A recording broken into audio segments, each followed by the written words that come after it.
रामपुर गांव में विजय नाम का एक गरीब किसान अपनी पत्नी के साथ रहता था। विजय जो बहुत ही गरीब था, उसके पास थोड़ी सी जमीन थी जिस पर वह खेती किया करता था। इसी तरह दिन गुजर रहे थे। एक दिन विजय की पत्नी विजय से बोलती है, अजी, दिन भर आप खेती में लगे रहते हैं। हमारे पास जमीन भी कम है। क्यों न जमींदार से कुछ और खेत ले लें ताकि और कमाई हो सके। अरे भाग्यवान, तुम्हारी इसी लालच की वजह से मैं एक दिन बुरी तरह फंसूंगा। तुम्हें तो पता ही है जमींदार कितना दुष्ट आदमी है। अजी, आप केवल धन की चिंता कीजिए। जमींदार से हमें क्या लेना देना। हमें तो जमीन का आधा हिस्सा से लाभ चाहिए। अच्छा ठीक है भाग्यवान, मैं कल ही जाकर जमींदार से जमीन मांगूंगा। शाम होती है। विजय और उसकी पत्नी सीमा भोजन कर कर सो जाते हैं। अगली सुबह विजय सीमा से बोलता है, अरे भाग्यवान, अब मैं जा रहा हूँ, तुम अपना ख्याल रखना। विजय फिर जमीन मांगने जमींदार के घर की ओर जाने लगता है। तभी उसे रास्ते में गांव का पंडित जी मिलते हैं, जो विजय से बोलते हैं, विजय कहाँ जा रहे हो? पंडित जी, मैं अपनी पत्नी के कहने पर जमींदार के पास जा रहा हूँ। विजय, आखिर क्या काम है?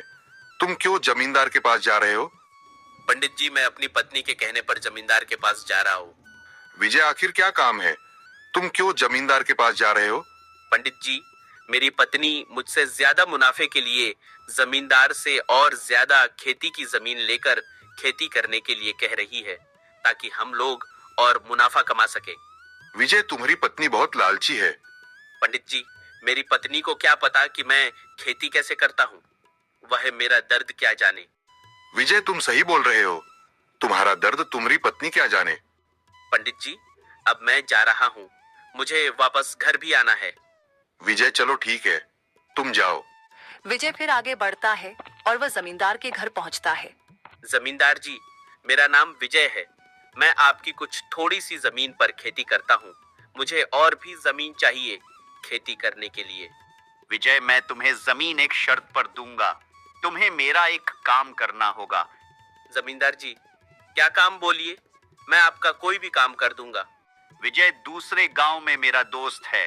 तुम्हें उसे एक हीरो की भरी पोटली उसे देना होगा। मैं तुम पर बहुत भरोसा करता हूँ, इसीलिए मैं तुम्हें यह काम दे रहा हूँ। जमींदार जी, ठीक है, मैं कल ही आपका काम कर दूंगा। जमींदार फिर हीरो की भरी पोटली विजय को देता है। विजय फिर वापस अपने घर आता है और अपनी पत्नी से पूरी बात बताता है। क्या जमींदार जी ने जमीन देने की बात कही? भाग्यवान, जमींदार जी हमें जमीन खेती करने के लिए दे रहे हैं, मगर उसके बदले मुझे उनका काम करना होगा। यह हीरे से भरी पोटली मुझे उनके बगल के मित्र को पहुंचानी है, तभी वह मुझे खेती करने के लिए जमीन देंगे। ठीक है, अब आप सो जाइए। आपको कल सुबह ही जमींदार के मित्र के घर जाना है। अगली सुबह विजय हीरो की भरी पोटली लेकर जमींदार के मित्र हरिया के घर जाने लगता है।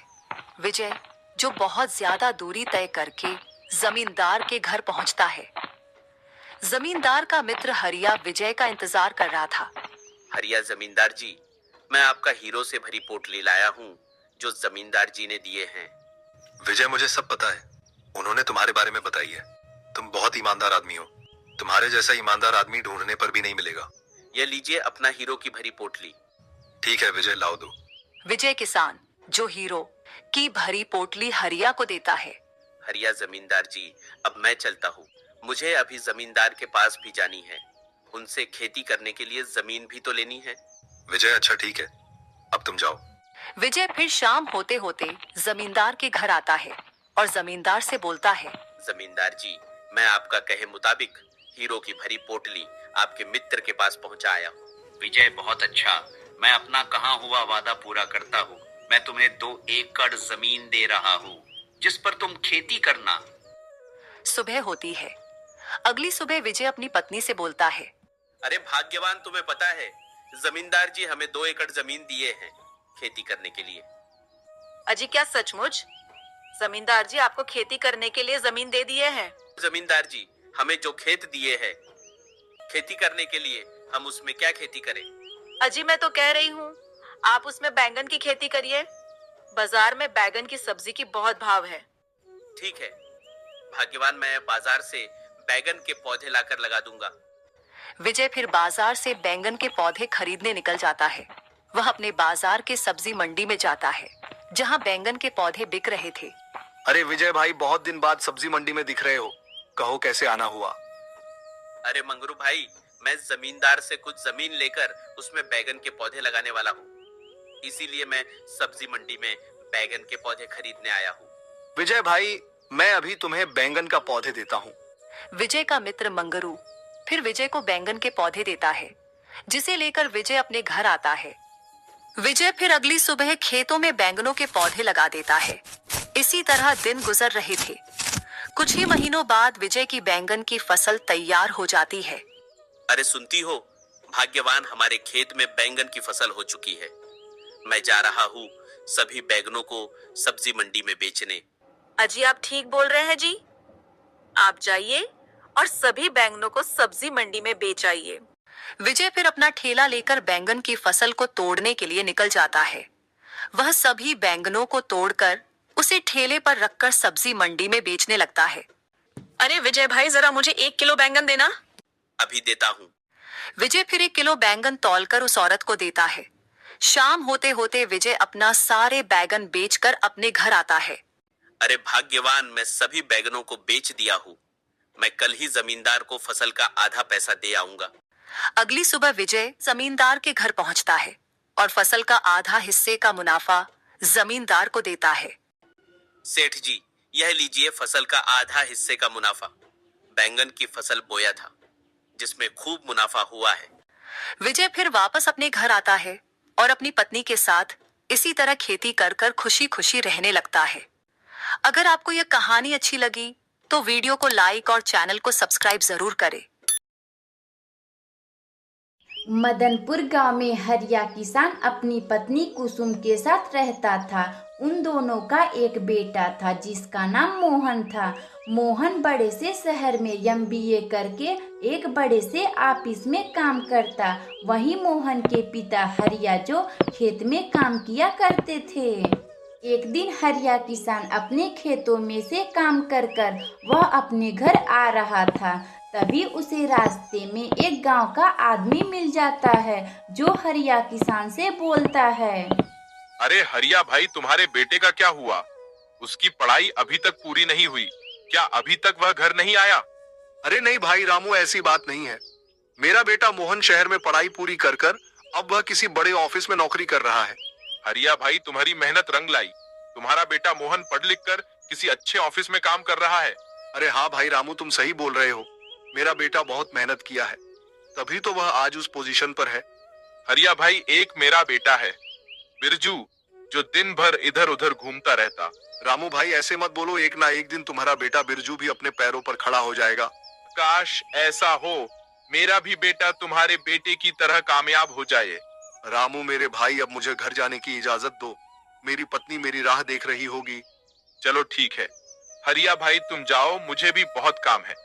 अब मैं चलता हूँ।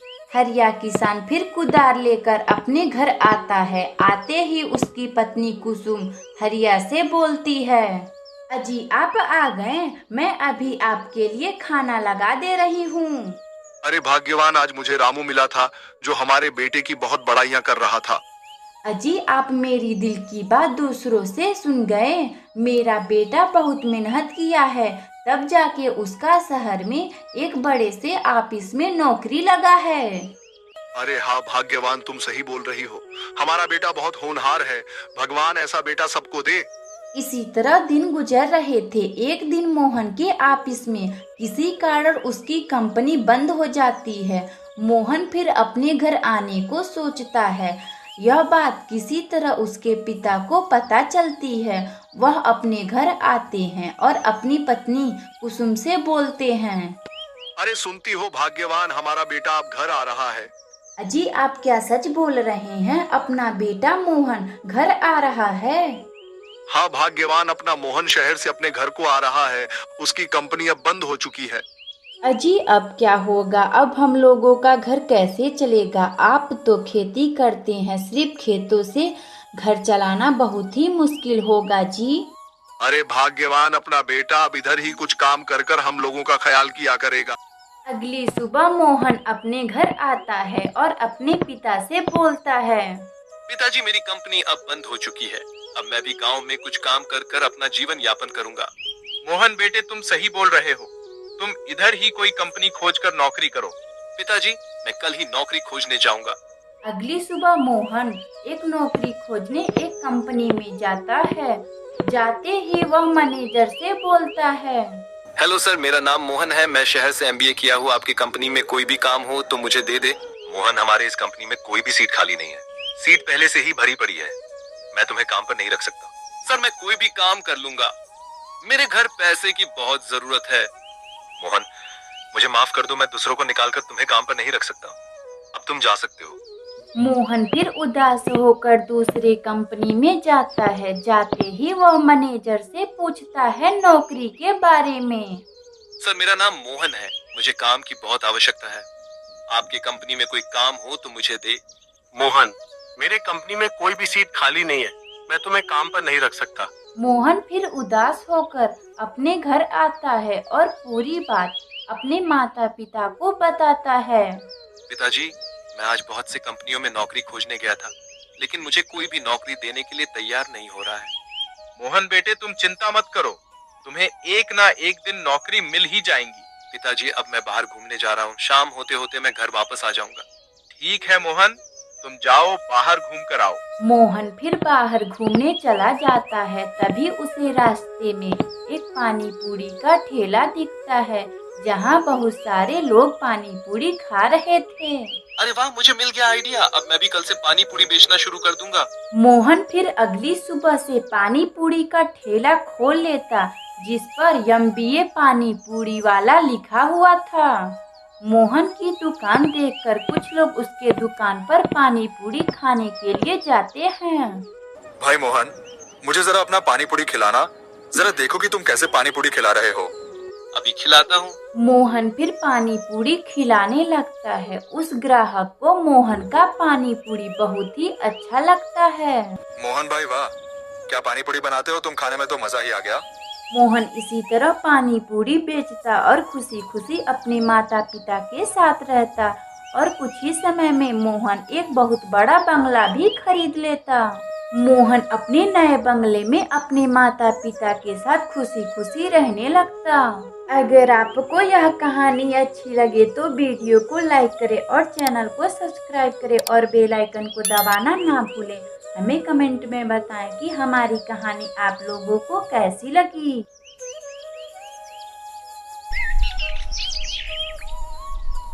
रत्नापुर गांव में एक ईमानदार सेठ रहता था, जिसका नाम सुखिया था। उसके घर पर एक नौकर काम किया करता था, जिसका नाम हरिया था।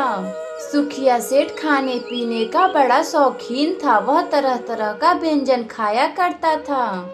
अरे ओ हरिया, चलो आज हम बाहर घूमने चलते हैं। ठीक है मालिक, चलिए हम चलते हैं। सुखिया सेठ अपने नौकर के साथ बाहर घूमने चला जाता है। तभी उन्हें रास्ते में एक गांव का नागरिक मिलता है, जो सेठ सुखिया से बोलता है। सेठ जी, आज मेरे घर में दावत है। मैं चाहता हूँ कि आप चलिए मेरे घर दावत खाने। अरे हाँ हाँ, क्यों नहीं, मैं अभी चलता हूँ। सेठ सुखिया फिर उस आदमी के घर दावत खाने चला जाता है, जो बहुत से भोजन बनवाया हुआ था।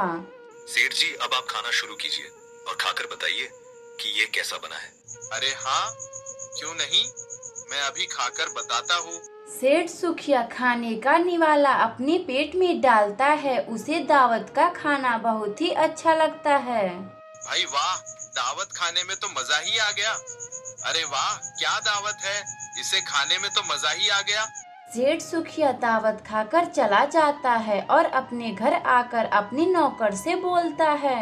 हरिया वाह, उस आदमी के घर का दावत खाने में तो मजा ही आ गया। सेठ जी, क्या सचमुच आपको दावत अच्छा लगा? अरे हाँ हरिया, मुझे दावत बहुत अच्छा लगा। काश कभी ऐसा दावत मुझे फिर मिले खाने को। हरिया फिर सेठ के घर से काम कर कर अपने घर आता है। अपनी पत्नी से बोलता है। अरे सुनती हो, एक बात बोलूं? अजी क्या बात है, जो भी बोलना है बोलिए, इसमें पूछने की क्या बात है। सेठ जी को दावत खाना बहुत अच्छा लगता है, क्यों ना हम उन्हें दावत पर बुलाए? अजी आप सही बोल रहे हैं, हमें सेठ जी को दावत पर बुलाना चाहिए। उनकी वजह से हम लोगों का घर चलता है। अगली सुबह हरिया काम करने सेठ के घर जाता है और उनसे बोलता है, सेठ जी, मेरी पत्नी बहुत अच्छा खाना बनाती है, आप मेरे घर शाम को दावत पर आइए।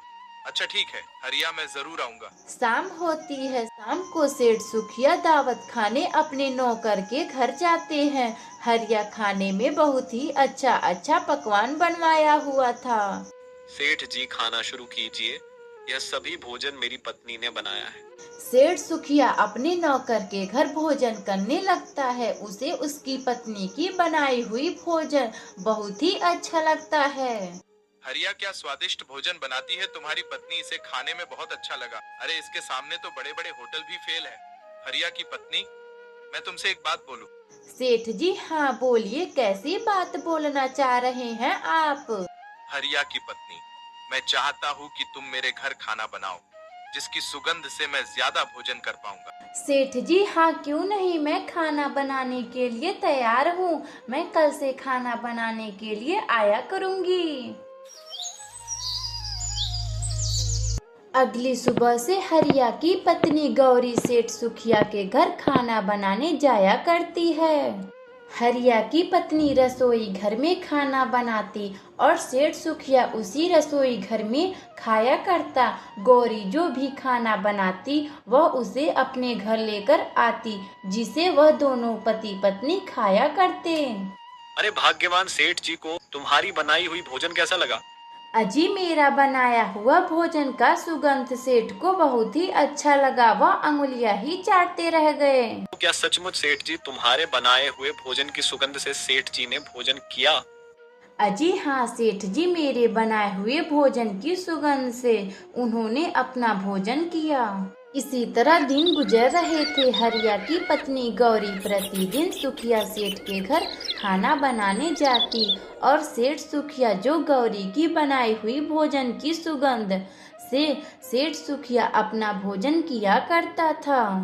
एक दिन की बात है, गौरी के मन में लालच आ जाती है। वह अपने पति हरिया से बोलती है, अजी हम लोग सेठ जी को खाने का सुगंध से भोजन करवाते हैं, उन्हें जरूर हमें कुछ भेंट के तौर पर देना चाहिए। भाग्यवान सेठ जी हमें खाने को तो भोजन दिया करते हैं, अब वह क्या दे सकते हैं? अजी आप सेठ जी के घर जाइए और उनसे पैसे मांग कर ले आइए। अरे भाग्यवान कैसे पैसे, मैं तो उनके घर कोई काम भी नहीं करता, केवल उनके साथ इधर उधर घुमा करता। अजी मुझे कुछ नहीं सुनना, आप जाइए और सेठ जी से पैसे मांग कर ले आइए। हरिया फिर सुखिया सेठ के यहाँ पैसे मांगने जाता है। हरिया क्या बात है, तुम जो इतने सुबह सुबह मेरे घर आ गए, बोलो क्या बात है?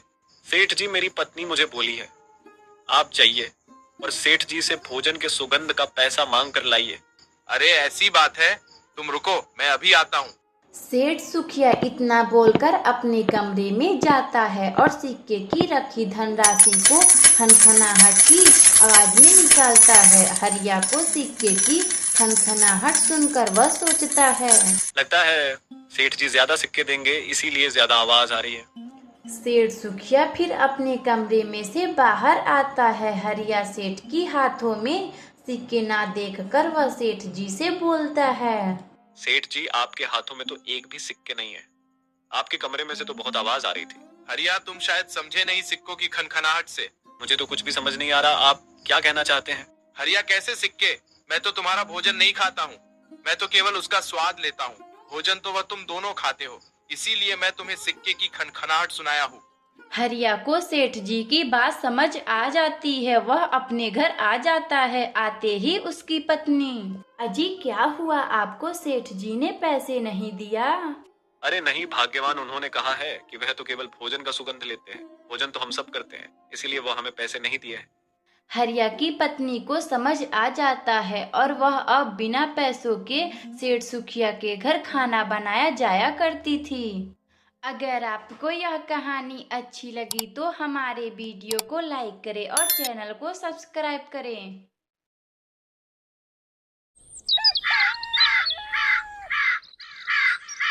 रामपुर गांव में एक पेटू सिंह नाम का एक आदमी रहता था। वह अपनी पत्नी गौरी के साथ रहता था।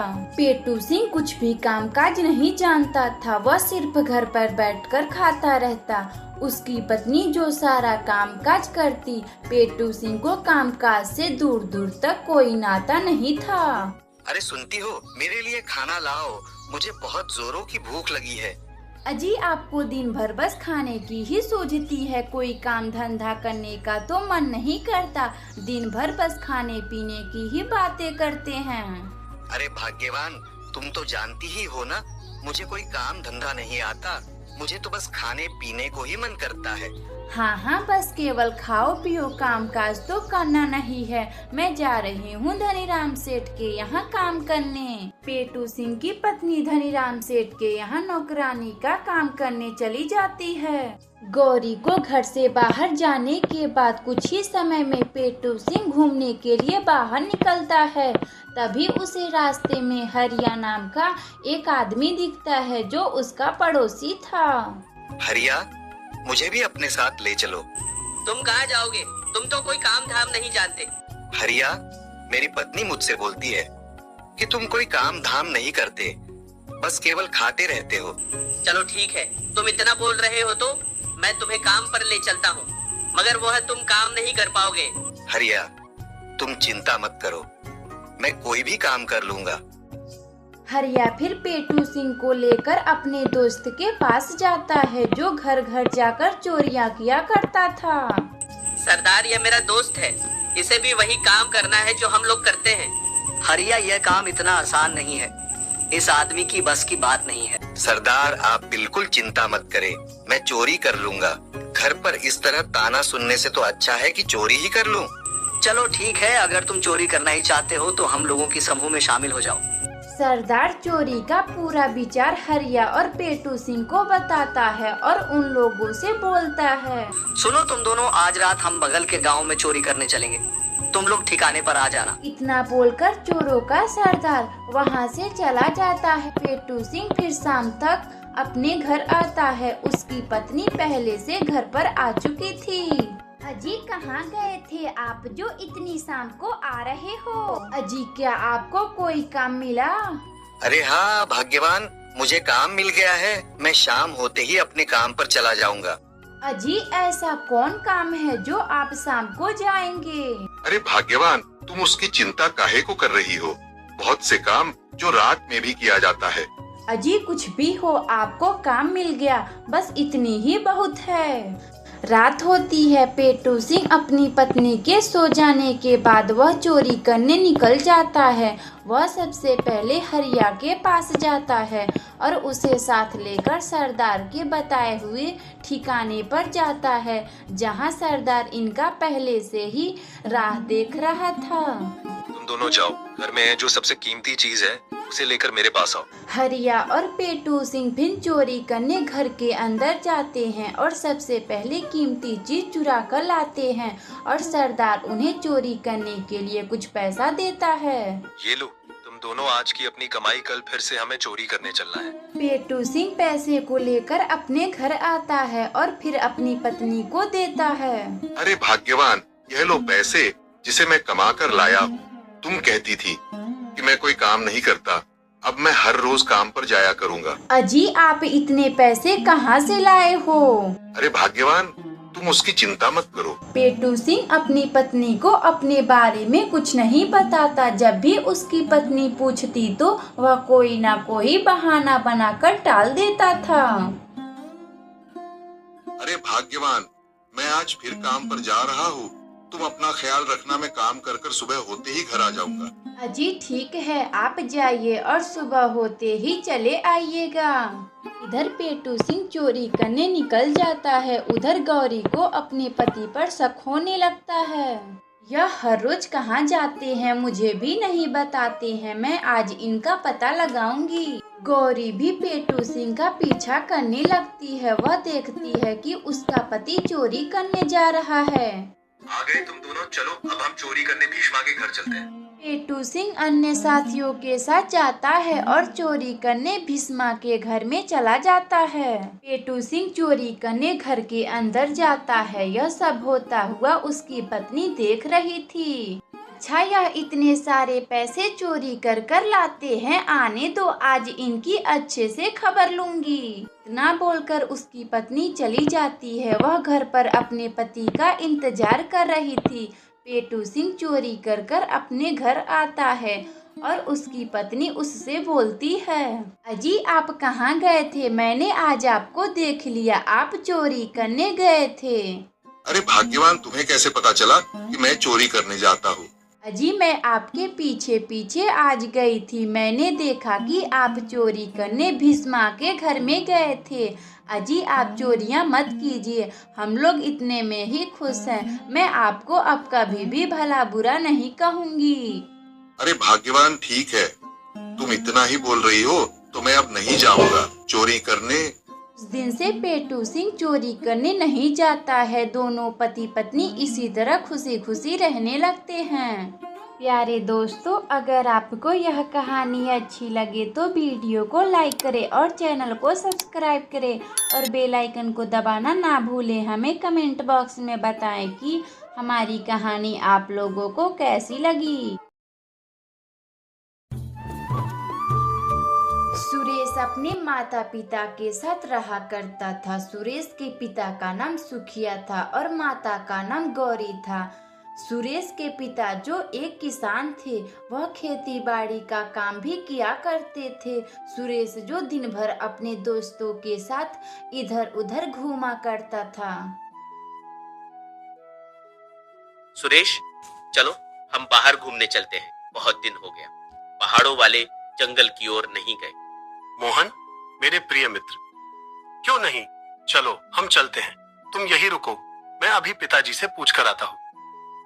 सुरेश फिर अपने पिता के पास आता है और उनसे बोलता है, पिताजी, वह मेरा मित्र है ना मोहन। मैं उसके साथ पहाड़ों वाली जंगल घूमने जा रहा हूँ। मैं जल्द ही घर चला आऊंगा। अरे कहीं नहीं जाना है, मैं तुम्हें पहाड़ों वाले जंगल जाने की अनुमति नहीं दे सकता। पिताजी, क्यों नहीं, मैं कुछ ही समय में तो फिर वापस चला आऊंगा। नहीं सुरेश, मैंने बोला ना कि तुम कहीं नहीं जाओगे। जाकर कह दो अपने मित्र मोहन से पहाड़ों वाले जंगल नहीं जाना है।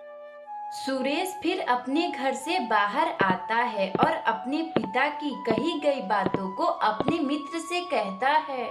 मोहन, मेरे पिताजी मुझे पहाड़ों वाले जंगल जाने की अनुमति नहीं दे रहे हैं। लगता है हम पहाड़ों वाले जंगल नहीं जा पाएंगे। कोई बात नहीं, हम कल चलेंगे। तुम अपने पिता से मत पूछना, हम चोरी से चलेंगे। शाम होते होते हम फिर अपने घरों को वापस लौट आएंगे। सुरेश का मित्र मोहन फिर अपने घर को लौट जाता है। अगली सुबह मोहन अपने दोस्त सुरेश के पास जाता है, जो उसका लंबे समय से इंतजार कर रहा था। सुरेश, मैं अपने पिताजी को अपने बारे में बिना बताए आया हूँ। मोहन, मैं भी अपने पिताजी से कुछ भी नहीं बताया हूँ। शाम होते ही हम अपने घर चले आएंगे। मोहन और सुरेश दोनों मित्र पहाड़ों वाली जंगल की ओर निकल जाते हैं। चलते चलते उन्हें रास्ते में एक पंडित मिल जाते हैं, जिनका वह दोनों नमस्कार करते हैं। अरे बालक, कहाँ जा रहे हो? पंडित जी, हम थोड़ी दूर जा रहे हैं, फिर वापस आ जाएंगे। मेरी बात ध्यान से सुनो, थोड़ी दूर ही जाना, पहाड़ों वाले जंगल की ओर मत चले जाना। ठीक है पंडित जी, हम थोड़ा ही दूर जाएंगे। सुरेश और मोहन पंडित जी से झूठ बोल देते हैं। वह दोनों मित्र आगे बढ़ जाते हैं। आगे जाते जाते उन्हें और एक आदमी मिलता है, जो उन दोनों से बोलता है, सुरेश और मोहन, तुम दोनों कहाँ जा रहे हो? काका जी, हम दोनों मित्र थोड़ी दूर जा रहे हैं। ठीक है, थोड़े ही दूर जाना, मगर पहाड़ों वाले जंगल की ओर मत चले जाना। दोनों मित्र आगे बढ़ते हैं और आपस में चर्चा करते हैं, आखिर क्या है इन पहाड़ों वाले जंगल में। मोहन मेरे मित्र, आखिर क्या है पहाड़ों वाले जंगल में जो लोग हमें मना कर रहे हैं? सुरेश, तुम लोगों की बातों में मत ध्यान दो, उनका तो काम है कहना। चलो हम आगे चलते हैं, बस कुछ ही दूर बचा है पहाड़ों वाला जंगल। चलते चलते वह दोनों मित्र पहाड़ों वाले जंगल में पहुंच जाते हैं, जहां पर एक बहुत बड़ा गुफा का द्वार था, जिसमें एक डरावनी वाली आवाज आ रही थी। मोहन, इसमें क्या हो सकता है? मुझे तो बहुत डर लग रहा है। सुरेश तुम डरो मत, मैं हूं ना, तुम्हें कुछ नहीं होगा।